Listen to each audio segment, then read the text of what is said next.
pandemi, blended learning itu masih dipahami sebagai perpaduan antara luring dengan daring ya. Ya memang waktu itu orang banyak yang memiliki konsep seperti itu.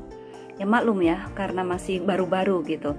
Tetapi begitu kemudian kesini orang semakin banyak belajar, referensi tentang blended learning semakin diperdalam, studi banding tentang itu juga, akhirnya orang semakin tahu bahwa blended learning itu bukan sekedar perpaduan antara daring dengan luring,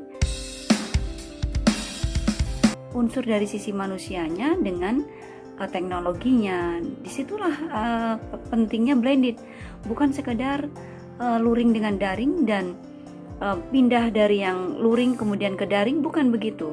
Jadi banyak hal yang terkait dengan blended learning ini yang secara substansi sebetulnya membutuhkan strategi-strategi tertentu, metode tertentu, mindset ya, perubahan mindset ini yang paling penting, perubahan mindset bahwa teknologi yang seperti itu ya. 90-an muncul kajian-kajian, kesimpulannya satu, e-learning gagal. Kenapa? Ini penting nih kan. Ternyata manusia itu nggak bisa belajar kalau tanpa sentuhan manusia lain. Jadi itulah yang membuat kenapa di kajian McKinsey tadi, profesi guru itu salah satu profesi yang nggak bisa tergantikan oleh mesin, oleh robot kan. Ini berdasarkan pengalaman kajian yang cukup panjang dari pertengahan tahun 90-an. Jadi sekali lagi, manusia itu nggak bisa belajar sendiri kan begitu. Nah ini yang dibuktikan dengan kajian-kajian e-learning ini. Banyak orang yang berhenti di tengah jalan, jadi drop out-nya itu tinggi sekali dan jarang yang mau menyelesaikan sendiri.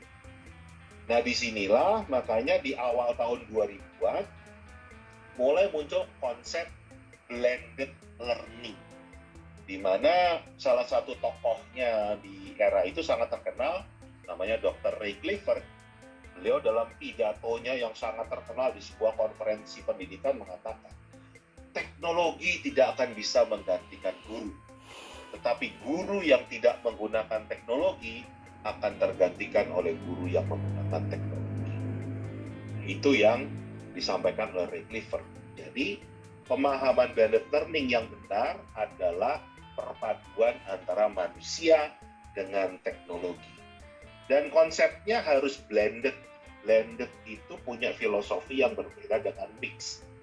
Jadi analoginya gini, kalau kita bikin teh, ya, tehnya pahit dan kita kasih gula kita masukkan ke dalam teh, kita minum masih pahit juga. Kenapa? Karena belum menyatu nih antara gula dan teh, itu masih mix, ini baru nyampur saja. Tapi kalau gulanya sudah diaduk, nah itu baru yang namanya blended. Jadi kesimpulannya namanya blended learning antara manusia dengan teknologi itu harus menjadi satu senyawa. Nggak bisa manusia sendiri, teknologi sendiri, ini saling mengisi kan begitu. Itu yang dimaksud dengan blended learning. Nah karakternya tentunya yang pertama sekarang mengenal yang namanya asynchronous learning.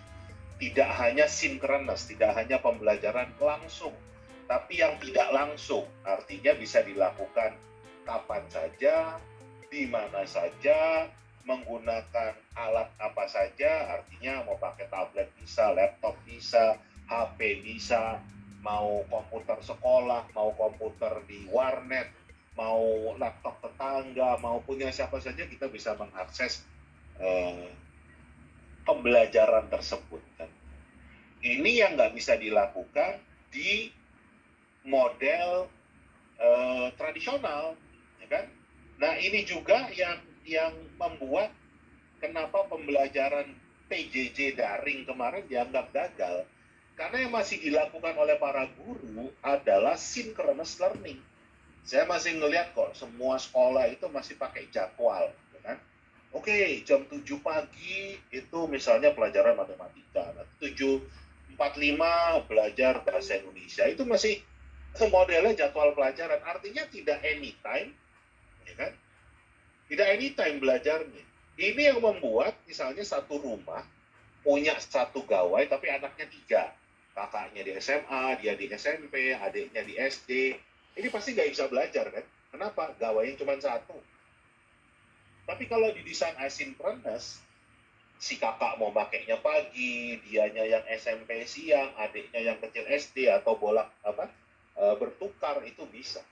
Nah, ini yang banyak masih belum dipahami kulturnya. Ya, kan disebut infokultur. Kulturnya masih belum memahami kalau ternyata belajar itu sekarang tidak hanya sinkronus, tapi asinkronus. Yang kedua, karakternya itu personalized. Artinya kita tidak lagi menggunakan istilah teacher-centered learning. One size fits all, satu menu untuk semua. Maksudnya gimana sih satu menu untuk semua? Contoh, ini yang sering terjadi. Anda pasti punya siswa yang mungkin butuh dijelaskan 10 kali, jadi kita harus ngulang 10 kali. Anak ini baru paham. Ya kan? Anda pasti pengalaman itu. Nah, terkadang kita nggak punya waktu untuk ngulang 10 kali. Katakanlah kita ngulang 8 kali. Nah, walaupun kita sudah ngulang 8 kali, karena anak ini butuh 10 kali ngulang, ya dia nggak pernah paham konsep ini. Karena dia butuh 10 kali dan kita nggak pernah memenuhi itu, karena kita nggak punya waktu. Tapi sebaliknya, kita juga mungkin punya anak yang 2 kali dijelaskan saja sudah paham.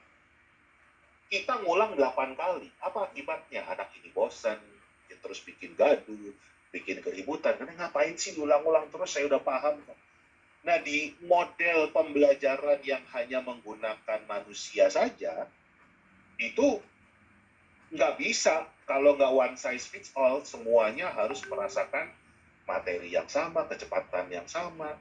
Tapi kalau dengan menggunakan teknologi, gampang aja. Misalnya kegiatan kita hari ini direkam sama teman-teman Teaching ID, kemudian ditempatkan misalnya di YouTube.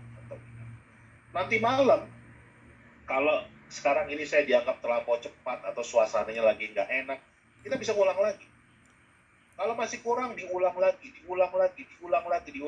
Dan mereka yang butuh ngulang sampai 1000 kali nggak akan mengganggu mereka yang cukup ngulangnya 1-2 kali. Karena dilakukan di waktu yang berbeda, tempat yang berbeda. Kan? Ini yang dimaksud dengan sesuai dengan kebutuhan. Ini kelebihan dari blended learning. Nah, banyak juga para pendidik yang belum paham, ternyata sekarang itu belajar bisa sesuai dengan kebutuhan. Apalagi kalau kita sudah memanfaatkan learning management system. Di sana kan punya datanya. Jelas kita akan ada data, si A itu belajar berapa lama, jam berapa, apa yang dipelajari, belajarnya sampai mana, apa yang kurang, itu semua ada datanya. Jadi kita bisa memberikan treatment, ya kan, sesuai dengan kebutuhan mereka. Jadi tidak lagi disebut dengan teacher-centered learning, tapi student-centered learning, sesuai dengan kebutuhan siswa. Nah, yang terakhir, karakternya fungsi guru nggak lagi sebagai sumber informasi, tetapi sebagai fasilitator. Siswa yang akan banyak mencari tahu dan belajar dari aneka sumber belajar. Ini infokulturnya, ya kan? Ini yang sering dilupakan. Kan banyak sekolah mampu beli peralatan, ya kan, berlangganan. Oke, kita pakai ruang guru sekarang, kita pakai Kuiper sekarang, kita pakai ini itu kan. Tapi kalau kulturnya nggak berubah, saya sering kok ngelihat sekolah sudah berlangganan konten-konten digital ini, tetapi kulturnya masih kultur nobar kan. Jadi guru itu kegiatannya cuma tekan tombol play, terus anak nonton bareng kan. Ini nggak seperti itu. Itu masih synchronous learning. Itu era dulu.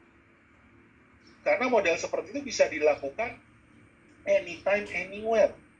Apalagi sudah berlangganan kan.